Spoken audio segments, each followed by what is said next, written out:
I had started investing when I was 11. I just dithered away until when I was 7 and 8 and 9. So unfortunately, I didn't get started until I was 11. But I bought my first stock when I was 11, and then I experimented with a whole bunch of things, the timing of stocks and charting and doing all these crazy things. It was a lot of fun. Profitless, but a lot of fun. And I did that until I was 19. And I read all the books on investing in the public library, and I ate it up. It was fascinating to me, but I had no framework. I was just searching for something about what a stock was going to do. It was kind of crazy, but everybody else was doing it, so I figured I'd do it too.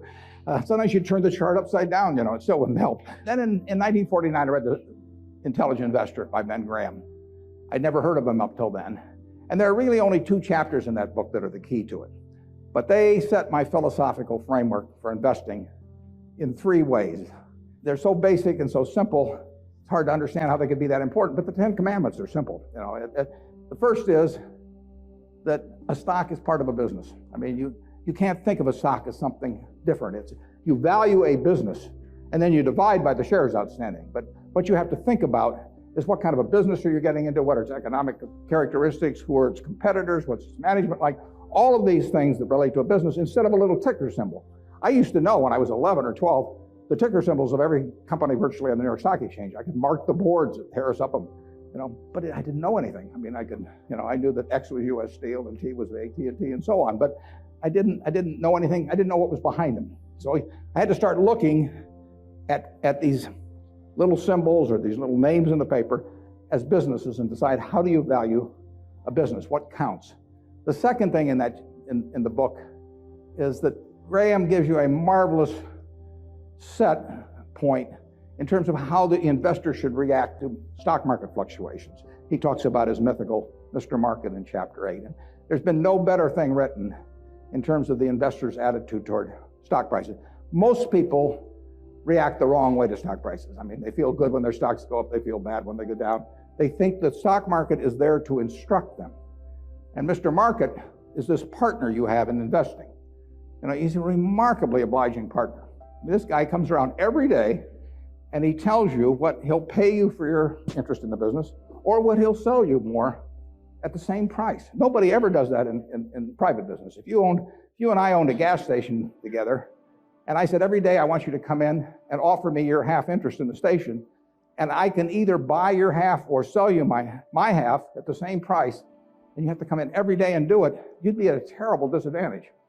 And you'd be at a particular disadvantage if you're Mr. Market in the market, because Mr. Market, our friend in the market who obligingly gives you those figures every day, different figures at the end of the day and the start of the day, but he's naming a price at which you'll either buy or sell. The beautiful thing about him is that this guy is an alcoholic manic depressive. I mean, he is as unsound as they come. He wanders around all day, and looks at the crazy things, and he's going to name all kinds of crazy prices. And you don't have to pay any attention to him, except when it's to your advantage to do so. If that's once a year, if it's once every 5 years, it's one stock out of 3,000, all you have to do is sit there. You have no moral responsibility to this jerk. He is naming these numbers. You didn't ask him to, but he's doing it. And all you have to do is pick the one time when he is particularly depressed or particularly manic or particularly drunk or whatever it may be. And the market will be all of those things. And you take advantage of it. And that's what's remarkable about stocks, if you think about it, is that if you look at the high and low on all of these American companies for the last year, you'll see case after case after case where the high is twice the low. Now that's for sound American businesses running along, paying people, selling goods, and so on. If you go out and look at farmland 10 miles from here, there's no way in the world over a year that the farmland is going to range in value from X to 2X. It maybe go from X to 110% of X or vice versa. If you look at an apartment house near here and figures on essentially apartment houses like that over a year, it won't move 10% in a given year. But here are the finest of American businesses, and people just name these numbers that go all over the place. And you don't have to play, except when you want to. That's the important thing, and that's what Graham tells you. The market isn't there to instruct you, to tell you anything. The market is there just basically to serve you when you want it to serve you. One of the most important things to remember in stocks, very hard to do, but people have all these feelings about it. The stock doesn't know you own it. You're sitting there with these certificates for Berkshire. the company doesn't even know you own it, and the stock doesn't. It's trading now, and they don't know you own it. So it has no feelings about you. I mean, you've got all these feelings about it, but it's just part of a business.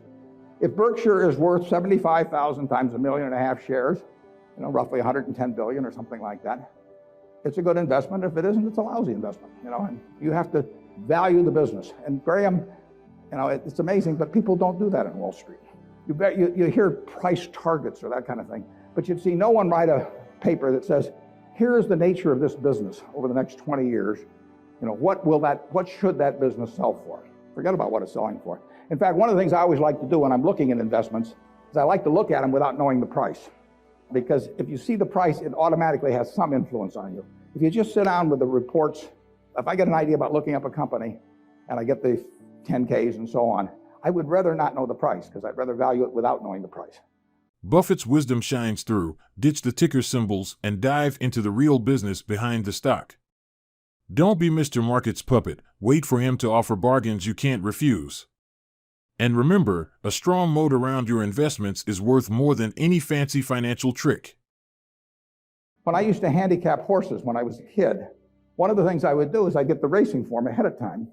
And if there were 9 horses in a race, we'll say, obviously the probabilities of each one winning the race had to add up to 100%. I mean, one horse was going to win the race absent a dead heat, or all of them dropping dead on the backstretch. So if you went through the racing form, and I would look at the 3rd race at Hialeah, I would try to figure out the percentage chance of each horse winning the race, and that had to add to 100%. Then I would compare those percentages to the odds. But first of all, I wouldn't look at the odds first. I would look at the past performance and all of that thing first. Stock market's the same way. Third thing in Graham's book is the margin of safety. If you come up to a bridge and it says capacity 10,000 pounds, and you're driving a 9,800-pound truck, you drive down further and find another bridge. I mean, nobody knows exactly what that capacity is, and sign may have been put up 3 years ago, so you always leave a margin of safety. You don't try to cut things that close. You wait till something kind of shouts at you in the stock market. And with those 3 principles, you can build all kinds of structures on that, but that's the foundation. And if you got that in mind, and that's in the Intelligent Investor, I've never found anything that remotely compares with it. All 3 of the ones you can't get rid of one leg of the 3-legged stool and still have a good investment philosophy. But I would say that the most important thing over a long period and working with big money is to understand the business. Let's just say for the moment that you were given $1 million or whatever sum was necessary, and you could look around Knoxville or look around all of Tennessee if you want, and buy into any 3 businesses, between now and a week from now. Private businesses, not trading or anything of the sort. And you got a week to do it or you have to give the money back. What will you be doing during the next week? I mean, you can look at all these companies. Some of them you're quite familiar with. Some of them you're less familiar with. Some of them you know by reputation. Some of them you know the management. Some of them you don't. You know their competitive situation. What will you be thinking about during that 7-day period? How will you actually be screening these companies out? I think you'll look for 3 businesses, and you can't trade them after you buy them. You're gonna own them the rest of your life. You're gonna be looking for businesses that have enduring competitive advantage. You don't want to buy a Burger King franchise just because nobody's come within 10 miles of it yet, because Wendy's and McDonald's and all of those will be there pretty soon. I mean, it isn't necessarily who's earning the most money now. You're gonna look for something with enduring competitive advantage. Now that takes a business with some kind of a moat around it, because capitalism, by definition, is a system where every time somebody has an economic castle, somebody else is going to come after it. It's just the nature. If you open a restaurant and it's successful here in town, somebody's going to take your menu, probably take your chef, maybe cut your price, maybe offer a little more parking, maybe be a better okay, whatever. I mean, capitalism consists of going after the other guy's castle. If that's the case, you want a castle with a big moat around it. And there's a lot of ways you can have a moat around something. You could have it by patent protection. You could have it by location in certain areas. I mean, if you have something in people's mind, like Coca-Cola, 6 billion people in the world, practically all of them have something in their mind about Coca-Cola, largely favorable. They don't have anything in their mind about RC Cola. And if RC Cola spent $1 billion advertising, they wouldn't have anything in their mind about RC Cola. But they've got something in their mind about Coke, and generally it's favorable. That's why Coke wants to be where people are happy, because they want to be at the theater. They want to be at Disney World. They want to be at the World Series. They want always have you drinking that drink of Coca-Cola while at the same time experiencing happiness. And if they do that, they're going to sell a lot of Coca-Cola. And it won't make any difference if somebody is a half a cent less on some serving than Coke. So that's an enduring competitive advantage. And you want it run by honest and able people. You don't want to go in with a crook, and you don't want to go in with a dope. Now, the best businesses to buy are the ones where you could have a dope in there. I mean, Peter Lynch says, buy a business that's so good that an idiot can run it, because sooner or later one will. And there's some merit to that. In fact, I got a question the other day from a student group, and they said, what's going to happen to Berkshire when you go gaga? And I said, well, Berkshire's so good that I can go gaga. In fact, I may even be. Those are the kind of businesses to own. So you want a management that's able and honest, and then you want a price that's sensible. And that's what you'd look for. You'd go around Tennessee, got a week to do it, and you'd immediately screen out a whole bunch of things. You just know that they weren't a fertile area. That's an important thing to be able to do, to know, just get rid of all kinds of things. There was a great article in the New Yorker 30 years ago when Bobby Fischer was playing Spassky in a famous chess match which drew attention around the world. And they examined how the mind could, with billions and billions and billions of possibilities, how it could group things so as to immediately cast it down to where you had like 4 options. And of course, when the humans play something like deep thought, or whatever the latest version is of the computer on that, that computer is making maybe 700,000 or 1 million calculations a second. And the human mind is competing against that. But the computer is checking every possibility. And the human mind somehow has this ability to cast out 99.999% of those things that the computer has to go through in order to focus on the 3 or 4 possibilities that really make sense. And investing's a lot like that. It's not that tough because there aren't that many companies, but you want to cast out all kinds of things. If somebody told me that my life depended on picking among the Dow Jones stocks a group of 10 that would be the best performers or outperform the index as a whole, I would spend my time thinking of the worst companies in there. I would cast out things, and then I would figure I left those behind, and that's an easier way to approach the problem, actually, than trying to pick the 10 best. If you were thinking about the state of Tennessee, there's a whole lot of things you wouldn't examine. You just figure they're too tough.